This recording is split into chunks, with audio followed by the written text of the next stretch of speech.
They live in a chaotic sensory world. When Channing Flack was 1 year old, his mom, Lauren, sensed something was different about her son. It was like the milestones just kind of stopped.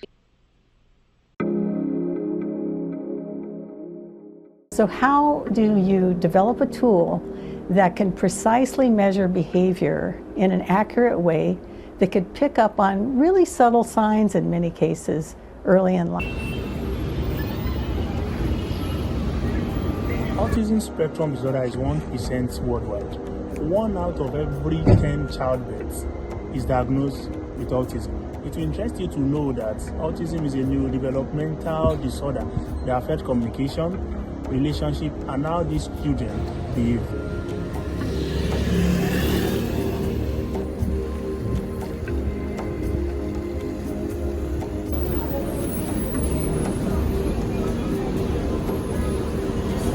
Alright, you should know their name.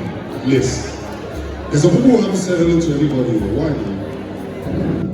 Where every detail, every sound, every texture speaks its own language. Every pattern revealing new walls, vibrant, yet chaotic, beautiful, yet bewildering. I stand on the outskirts of your world, watching as the colors bleed together. A beautiful tapestry I long to touch. I long to weave my thread into it.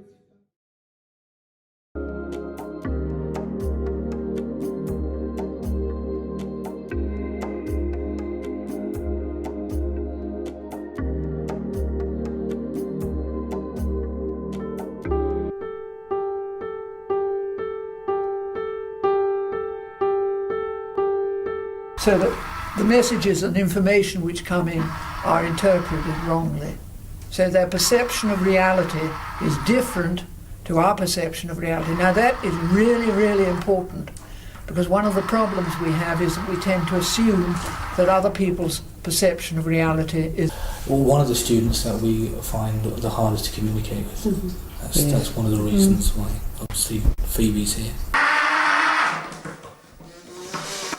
Our senses may work perfectly well, but on the way to the brain it gets scrambled. And this is very often the case with people with autistic spectrum disorder. It's not the brain itself so much as on the way to the brain. So that the messages and information which come in are interpreted wrongly. So their perception of reality is different to our perception of reality. Now that is really, really important, because one of the problems we have is that we tend to assume that other people's perception of reality is the same as ours. Quite often, I sort of feel my way into it, and I try different things. I look for the feedback that the person's giving themselves, and in this case, he was fixated on various objects, and I had to look at exactly what stimulus he was giving himself, and in fact, when I looked carefully, it turned out that an awful lot of his flicking was not just flicking, but was tapping onto his left hand with a fairly specific rhythm. And I started tapping him with his rhythm so that he got a related feedback which his brain recognized, and he started to be interested in what I was doing as well as what he was doing. To ask is, what does a person with autism experience? What is their reality? How can we actually modify the difficulties they're having? How can we actually help them? We have to look at what is meaningful for that particular person and work from that. You are looking for the thing that has meaning for them, and you are using that to get access to their inner world and draw their attention to interaction rather than solitary self-stimulation. The thing is that I noticed when I was working with him that an awful lot of even his flickers are actually aimed at his hand and that he's actually getting some physical stimulation. And in fact, where he's giving himself that meaningful feedback, it is very often that he's touching his hand. You look at what they're doing, something, but what I want him interested in, the person he's working with. We had about half an hour of him running around doing various things, flicking and so forth, and I was getting slightly wondering whether we were going to be able to get through to him. We need to know what people are getting out of these repetitive behaviours. Now, suppose you live in a world which is totally unpredictable. Let's take this room. You are the bits in a kaleidoscope, and this is the kaleidoscope of the room, which is going round and round and round and round, and you are the bits swirling around. Their reality is different to the reality. Their sensory experience of the world is different from the reality that we experience. There were times when he turned his back, and he was quite happy for me to join him. He got tired at times and wanted a bit of respite. Other people will say, what about mimicking? You know, isn't it mimicking? Isn't it disrespectful to people?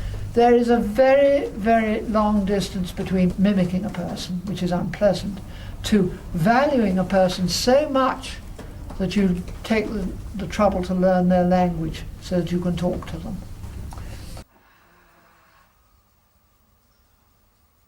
What's going on in the brain is a sort of heroic struggle, actually, to try and make sense of the environment.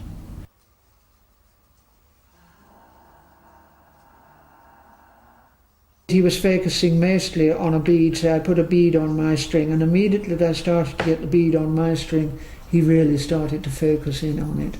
And he didn't try and grab it for quite a long time, and I just flicked my bead, and he watched, and we did this together.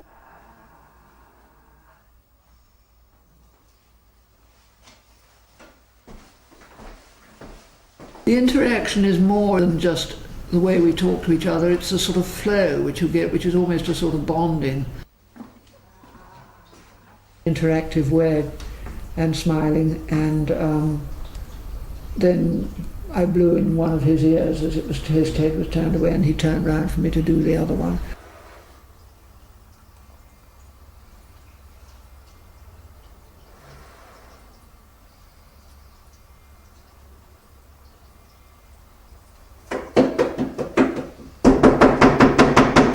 What I get from them is total attention. And we begin to attend to each other, and then you get this extraordinary bonding feeling. You never feel quite the same about a person again when you've actually got this sort of response.